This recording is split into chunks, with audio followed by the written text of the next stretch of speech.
നമസ്കാരം. പൊണ്ണത്തടി എന്ന് കേൾക്കുമ്പോൾ തന്നെ നെറ്റി ചുളിക്കുന്ന ഒരു ഭാഗമാണ് നമ്മളിൽ കൂടുതൽ ആളുകളും. എന്നാൽ തന്നെ ഇതിൻ്റെ ഒരു കാരണം എന്നുള്ളത് നമ്മളുടെ തെറ്റായിട്ടുള്ള ലൈഫ് സ്റ്റൈലാണ് അല്ലെങ്കിൽ ജീവിതശൈലി രോഗങ്ങളാണ് എന്ന് അറിഞ്ഞാൽ പോലും അത് തിരുത്താൻ നമ്മൾ പ്രയാസപ്പെടാറില്ല.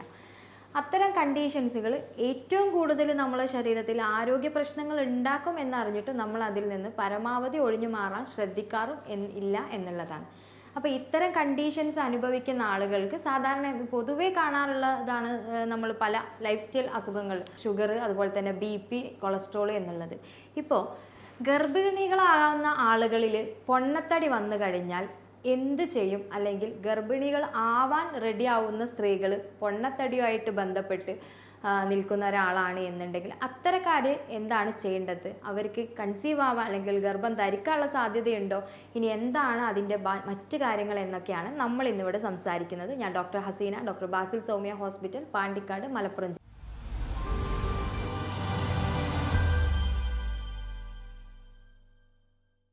നമ്മളുടെ ശരീരത്തിൽ ഒബീസിറ്റി അതല്ലെങ്കിൽ പൊണ്ണത്തടിയുള്ള ആളുകൾക്ക് ആരോഗ്യപരമായിട്ട് ജീവിതശൈലി രോഗങ്ങൾ വരുന്നത് പോലെ തന്നെ ഗർഭം ധരിക്കാൻ ട്രീറ്റ്മെൻറ്റ് എടുക്കുന്ന ആളുകൾ അല്ലെങ്കിൽ കൺസീവ് ആകാൻ വേണ്ടിയിട്ട് നമ്മൾ ട്രൈ ചെയ്യുന്ന ആളുകൾ പ്രധാനമായിട്ട് പറയാനുള്ള ആദ്യത്തെ ഒരു കാര്യം എന്ന് പറയുന്നത്, എങ്ങനെയെങ്കിലും ഒന്ന് കൺസീവ് ആയാലും മതി, ബാക്കി എന്തെങ്കിലും കോംപ്ലിക്കേഷൻസ് വന്നാൽ കുഴപ്പമില്ല, കുഞ്ഞിന് വന്നാലും കുഴപ്പമില്ല, എനിക്ക് വന്നാൽ കുഴപ്പമില്ല എന്നുള്ള രീതിയിലാണ്. പക്ഷേ ട്രീറ്റ്മെൻറ്റ് എടുക്കുന്ന സമയം തൊട്ട് തന്നെ ഓരോ ഡോക്ടേഴ്സും ഓരോ കപ്പിൾസിനോട് പറയാറുള്ളത് പ്രധാനമായിട്ടും നിങ്ങൾ വെയിറ്റ് കുറയ്ക്കുക, അല്ലെങ്കിൽ അമിതമായിട്ടുള്ള പൊണ്ണത്തടി നിങ്ങൾ ഗർഭം ധരിക്കുമ്പോൾ ഉണ്ടാവാൻ പാടില്ല എന്ന് നമ്മൾ പൊതുവേ പറഞ്ഞു കൊടുക്കാറുണ്ട്.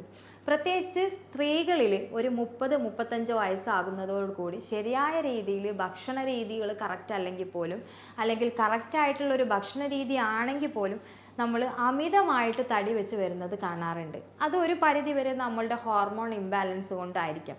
മിക്കവാറും ആളുകളോട് എക്സസൈസ് ചെയ്യാൻ പറ്റി പറയുന്ന സമയത്ത് അവർ പറയുന്നതാണ്, വീട്ടിൽ ഒരുപാട് വർക്ക് ഉണ്ട്, അല്ലെങ്കിൽ ഒരുപാട് ജോലികൾ, എല്ലാ ജോലികളും നമ്മളാണ് ചെയ്യുന്നത്, അതുകൊണ്ട് തന്നെ ഇതിൽ കൂടുതൽ എക്സസൈസ് ചെയ്യേണ്ട ആവശ്യമില്ല എന്നുള്ള കാര്യങ്ങളൊക്കെ പറയാറുണ്ട്. പക്ഷേ നമ്മൾ സാധാരണ സ്ത്രീകളാവട്ടെ അല്ലെങ്കിൽ ഗർഭം ധരിക്കാൻ പോകുന്ന സ്ത്രീകളാവട്ടെ ആർക്കാണെങ്കിലും പൊണ്ണത്തടി എപ്പോഴും അല്ലെങ്കിൽ അമിതവണ്ണം എന്നുള്ളത് ഒരുപാട് ഗുരുതരമായിട്ടുള്ള ആരോഗ്യ പ്രശ്നങ്ങൾ ഉണ്ടാക്കുമെന്നുള്ളത് തന്നെയാണ്. അപ്പോൾ ഇന്ന് നമ്മൾ കൂടുതലായിട്ട് ഫോക്കസ് ചെയ്യുന്ന നമ്മൾ ട്രീറ്റ്മെൻറ്റ് എടുക്കുന്ന അല്ലെങ്കിൽ ഒരു ഫെർട്ടിലിറ്റിക്ക് അല്ലെങ്കിൽ കൺസീവ് ആകാൻ വേണ്ടി പ്രഗ്നൻസിക്ക് വേണ്ടിയിട്ട് ട്രീറ്റ്മെൻറ്റ് എടുക്കുന്ന ആളുകളിൽ പൊണ്ണത്തടി ഉണ്ടായിക്കഴിഞ്ഞാൽ എന്തൊക്കെയാണ് അതിൻ്റെ ആഫ്റ്റർ എഫക്റ്റുകൾ അല്ലെങ്കിൽ സൈഡ് എഫക്റ്റുകൾ എന്നൊക്കെയാണ് നമ്മൾ സംസാരിക്കാൻ പോകുന്നത്. ഇപ്പോൾ നമ്മൾ സാധാരണ സ്ത്രീകളിൽ ട്രീറ്റ്മെൻറ്റ് എടുക്കാൻ വരുന്ന സമയത്ത് തന്നെ കൂടുതലായിട്ടും പല ആളുകൾ പറയുന്നത് PCODയുടെ ഭാഗമായിട്ട് വന്ന പൊണ്ണത്തടിയാണ്, ഭക്ഷണം കഴിച്ചിട്ടും കൺട്രോൾ ചെയ്യാൻ പറ്റാത്ത പൊണ്ണത്തടിയാണ് എന്നുള്ളതാണ്. പലപ്പോഴും ഇത്തരം കണ്ടീഷൻസ് അനുഭവിക്കുന്ന ആളുകളിൽ പ്രധാനമായിട്ടും മാനസികപരമായിട്ട് ഒരു പിരിമുറുക്കം വരുന്നതിൻ്റെ ഭാഗമായിട്ടും, അതുപോലെ തന്നെ അതിൻ്റെ കണ്ടിന്യൂസ് ആയിട്ടുള്ള ഭാഗമായിട്ട് ഉറക്കക്കുറവ്, കറക്റ്റായിട്ട് ഒരു പ്രോപ്പറായിട്ട് ഒരു ലൈഫ് സ്റ്റൈൽ ഇല്ലാതിരിക്കുക, ഇത്തരം കണ്ടീഷനിൽ നമ്മൾ മെഡിസിൻസ് കൂടെ കഴിക്കുന്ന സമയത്ത് പേഷ്യൻസ് നല്ല രീതിയിൽ തടിച്ചു വരുന്നൊരു കണ്ടീഷൻ കാണാറുണ്ട്. ഇത്തരം കണ്ടീഷൻ ഉണ്ടാകുമ്പോൾ എന്തൊക്കെയാണ് ആ സ്ത്രീയിൽ സംഭവിക്കുന്നത്? അല്ലെങ്കിൽ കൺസീവ് ആയിട്ടിരിക്കുന്ന ഒരു സ്ത്രീ നല്ല ഹൈറ്റിലും അതല്ലെങ്കിൽ അതൊക്കെ വണ്ണത്തിലൊക്കെ ഇരിക്കുന്ന ലേഡിയാണ് എന്നുണ്ടെങ്കിൽ എന്തൊക്കെയാണ് സംഭവിക്കാൻ പോകുന്നത് എന്നാണ് നമ്മൾ സംസാരിക്കുന്നത്. മെയിനായിട്ട് തന്നെ ആദ്യത്തെ ഘട്ടത്തിൽ തന്നെ നമുക്ക് ജസ്റ്റേഷണൽ ഡയബറ്റീസ്, അതായത് നിങ്ങൾ സാധാരണ കേട്ടിട്ടുണ്ടാവും വയറ്റിലുണ്ടാവുന്ന സമയത്ത് ഷുഗർ വരിക, പിന്നീട് ആ ഷുഗർ പോയിട്ടില്ല എന്ന് പറയുന്നതൊക്കെ കേട്ടിട്ടുണ്ടാവും.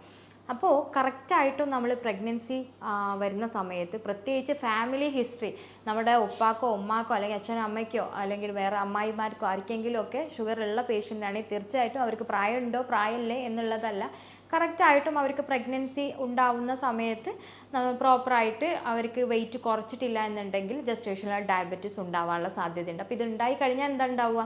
തീർച്ചയായിട്ടും നമുക്ക് എംനോട്ടിക് ഫ്ലൂയിഡൊക്കെ കൂടിയിട്ട് നമ്മൾ ഓവർ വെയിറ്റ് വീണ്ടും വരും, നമ്മുടെ ഗർഭപാത്രത്തിൽ കൂടുതൽ വെള്ളം ഉണ്ടായി കിടക്കുന്ന ഒരു സാഹചര്യം വരും. അത്തരം കണ്ടീഷൻസ് വരുമ്പോൾ തീർച്ചയായിട്ടും നമുക്ക് C-സെക്ഷൻ പോലെയുള്ള അല്ലെങ്കിൽ ലേബർ പെയിൻ കറക്റ്റായിട്ട് വരാതിരിക്കാനുള്ള സാഹചര്യവും, അല്ലെങ്കിൽ പ്രൊലോങ്ഡ് ആയിട്ട് ലേബർ പെയിൻ, പ്രസവവേദന അനുഭവിക്കേണ്ട ഒരു സാഹചര്യമൊക്കെ വരും.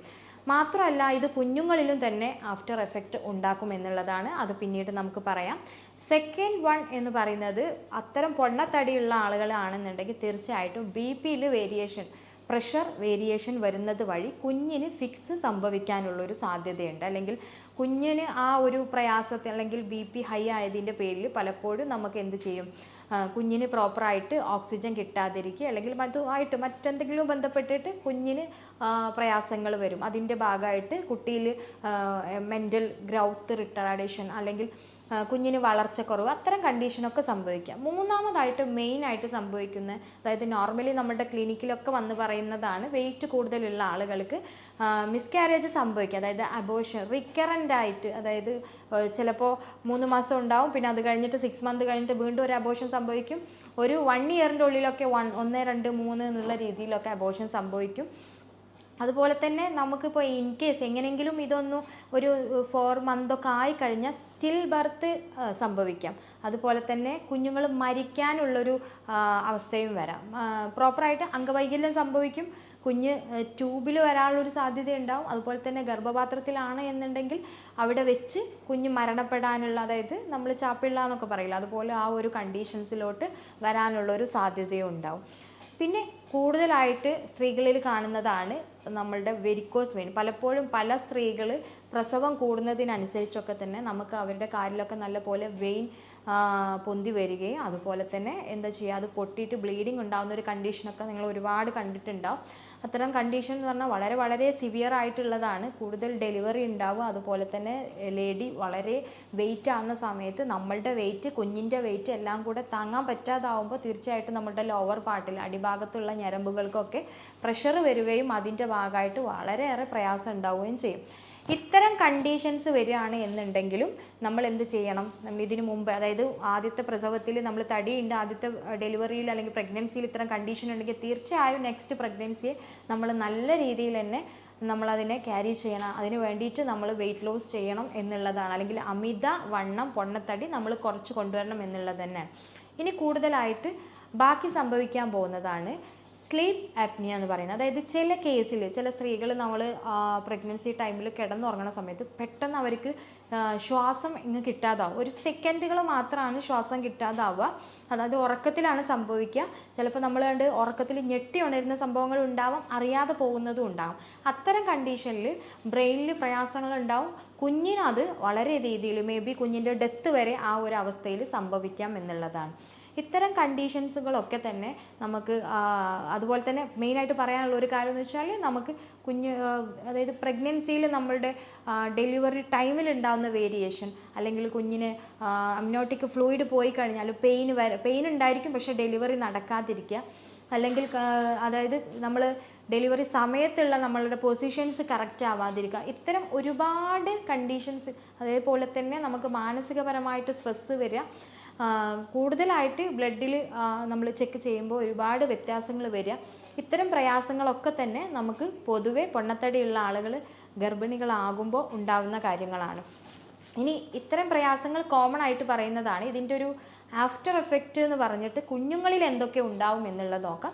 മെയിനായിട്ട് തന്നെ കുഞ്ഞുങ്ങളിൽ നമുക്ക് അംഗവൈകല്യം തൊട്ട് ഡെത്ത് വരെ സംഭവിക്കും എന്നുള്ളതാണ്.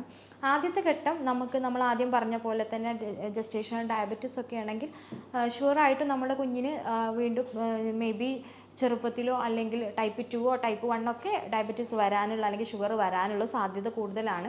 രണ്ടാമത്തത് മെൻ്റലി അല്ലെങ്കിൽ ഫിസിക്കലി റിട്ടാർഡേഷൻ ഗ്രൗത്ത് റിട്ടാർഡേഷൻ, വളർച്ചക്കുറവ് ഉണ്ടാവാൻ സാധ്യതയുണ്ട്.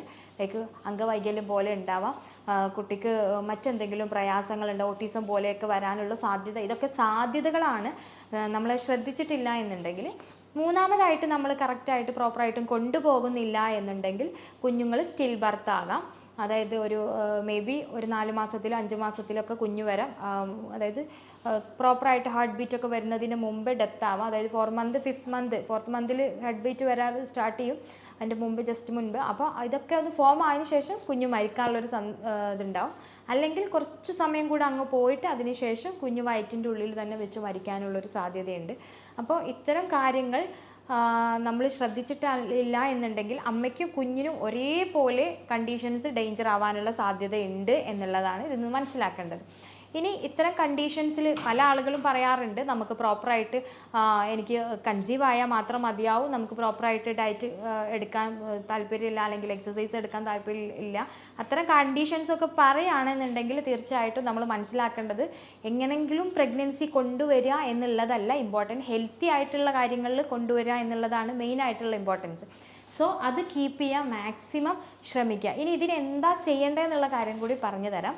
നമ്മൾ കൃത്യമായിട്ടൊരു പ്ലാൻ ചെയ്യാന്നുള്ളതാണ്. ബിഫോർ നമ്മൾ ഇപ്പോൾ ഫസ്റ്റ് ടൈംസ് നമ്മൾ കൺസീവ് ആവുന്ന സമയത്ത് നമുക്ക് പ്രോപ്പറായിട്ട് ഇത്രയും ഇഷ്യൂസ് ഉണ്ടെന്നുണ്ടെങ്കിൽ സെക്കൻഡ് കംപ്ലയിൻറ്റ്സ് അല്ലെങ്കിൽ സെക്കൻഡ് മന്ത്, ഇപ്പോൾ നമ്മളൊരു 30+ ശേഷമാണ് നമ്മൾ സെക്കൻഡ് കൺസീവ് ആകാനുള്ള പ്ലാൻ എടുക്കുന്നത്. സോ അതിൻ്റെ ഇടയിൽ മാക്സിമം ഒരു 6 മന്തെങ്കിലും അല്ലെങ്കിൽ 1 ഇയർ എങ്കിലും നിങ്ങൾ ആ ഒരു ജേണി ഹാപ്പി ആയിട്ട് വെക്കുക.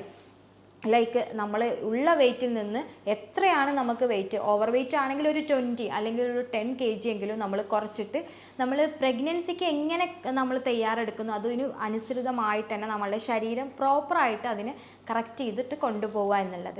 അതിൻ്റെ മുന്നോടിയായിട്ടാണ് നമ്മൾ ഈ എക്സസൈസും ഡയറ്റും ഒക്കെ എടുക്കേണ്ടത്. കൺസീവ് ആയതിനു ശേഷം ഞാൻ ഇനി എന്ത് തടി കുറക്കാൻ പറ്റുന്നില്ല, ഫുഡ് എത്ര കൺട്രോൾ ചെയ്തിട്ടും തടി കുറയുന്നില്ല, അത്രയും വെയിറ്റ് ഓവർ വെയിറ്റ് വരികയാണ് എന്നുള്ള ടെൻഷൻ ഒഴിവാക്കാൻ വേണ്ടി പ്രോപ്പറായിട്ട് തന്നെ ഇങ്ങോട്ട് കൊണ്ടുവരിക കേട്ടോ. ഒരു കൺസീവ് ആവുന്നതിൻ്റെ മുന്നോടിയായിട്ട് കറക്റ്റായിട്ട് നമ്മൾ നല്ല ഉറക്കം, നല്ല എക്സസൈസുകൾ, പ്രത്യേകിച്ച് വയറ് കുറയാൻ വേണ്ടിയിട്ടും അതുപോലെ തന്നെ അണ്ഡാശയത്തിലോട്ടും ഗർഭപാത്രത്തിലോട്ടും ഒക്കെ കറക്റ്റായിട്ട് രക്തയോട്ടം വരാൻ വേണ്ടിയിട്ടുള്ള എക്സസൈസുകൾ മാക്സിമം ചെയ്ത് ഹെൽത്തി ബോഡി ആയതിനു ശേഷം നിങ്ങൾ കൺസീവ് ആകാൻ റെഡി ആവുക എന്നുള്ളതാണ്. ആ ഒരു രീതിയിൽ പോവുകയാണെങ്കിൽ തീർച്ചയായിട്ടും നമുക്ക് വണ്ണം ഉള്ള ആളുകൾ അതുവഴി കൺസീവ് ആകാതിരിക്കുകയാണെങ്കിൽ പോലും ആ ഒരു സൊല്യൂഷൻ അവിടെ, അതായത് ആ ഒരു കൺസീവ് ആകുക എന്നുള്ള ഒരു കാര്യം അവിടെ സൊല്യൂട്ടഡ് ആയിട്ട് നിൽക്കും എന്നുള്ളതാണ്. ഇത്തരം കേസുകൾ അല്ലെങ്കിൽ നിങ്ങൾ ഇത്തരം പ്രയാസങ്ങൾ ഉണ്ടെങ്കിൽ ചില പേഷ്യൻസ് അല്ല മിക്കവാറും പേഷ്യൻസ് നമ്മളോട് പറയുന്നത് ഡോക്ടർ ഭക്ഷണം കൺട്രോൾ ചെയ്തു, മെഡിസിൻ കഴിക്കുന്നുണ്ട്, എന്നിട്ടും നമ്മൾ തടി കുറയുന്നില്ല, അതിനെന്താ റീസൺ എന്നുള്ളത് പറയുന്നുണ്ട്. അതിന് കൃത്യമായിട്ടുള്ളൊരു സൊല്യൂഷൻ എന്ന് പറയുന്നത് ആദ്യം തന്നെ നിങ്ങളുടെ തൈറോയ്ഡ് അതല്ലെങ്കിൽ കൺസീവ് ആവുന്നതിന് മുമ്പ് നിങ്ങളുടെ PCOD അത്തരം കണ്ടീഷൻസൊക്കെ ചെക്ക് ചെയ്തിട്ട് അബ്നോർമാലിറ്റി അല്ലെങ്കിൽ അതിന് പ്രത്യേകിച്ച് പ്രയാസങ്ങളൊന്നും ഇല്ല എന്നുള്ളത് നിങ്ങൾ ഉറപ്പ് വരുത്തുക. അതുപോലെ തന്നെ നന്നായിട്ട് ഉറങ്ങുക. അതുപോലെ പ്രൊലാക്റ്റിൻ കൂടുതലാണോ എന്നുള്ളത് കാര്യം കൂടെ നിങ്ങൾ ഇതിനോടൊപ്പം തന്നെ കറക്റ്റ് ചെയ്തിട്ട് നോക്കുക. ഇത്തരം പ്രയാസങ്ങൾ ഉണ്ടെങ്കിൽ നമ്മൾ പറയുന്ന ഒരു കാര്യം വെച്ചാൽ ഇപ്പോൾ വെയിറ്റ് കുറയുന്നില്ല, നമ്മൾ ഭക്ഷണവും എക്സസൈസൊക്കെ ഉണ്ട് എന്നുണ്ടെങ്കിലും 2 കാര്യങ്ങൾ അവിടെ സംഭവിക്കാം. ഒന്ന് സ്ലോലി നമ്മളുടെ വെയിറ്റ് ലോസ് വരാം, അതല്ലെങ്കിൽ നമ്മൾ ഉള്ളിലോട്ട് ഹെൽത്ത് ഓക്കെ ആയിട്ട് വരാം. അത്തരം ആളുകൾ ഇപ്പോൾ പ്രോപ്പറായിട്ട് ചെയ്യുന്നുണ്ട്, ഇതെല്ലാം ഓക്കെ ആയി, പക്ഷേ വെയിറ്റ് കുറയുന്നില്ല എന്നുണ്ടെങ്കിൽ തീർച്ചയായിട്ടും നമുക്ക് മെഡിസിൻസിൻ്റെ ഹെൽപ്പും കൂടെ തേടാവുന്നതാണ്. ഇത്തരം പ്രയാസങ്ങൾ അനുഭവപ്പെടുന്ന ആളുകളാണെങ്കിൽ കൂടുതലായിട്ട് എന്തെങ്കിലും നിങ്ങൾക്ക് അറിയണമെന്നുണ്ടെങ്കിൽ തീർച്ചയായിട്ടും താഴെയുള്ള നമ്പറിൽ കോൺടാക്റ്റ് ചെയ്യാവുന്നതാണ്. ഞാൻ doctor Haseena, doctor Basil Soumya hospital, Pandikkad, Malappuram.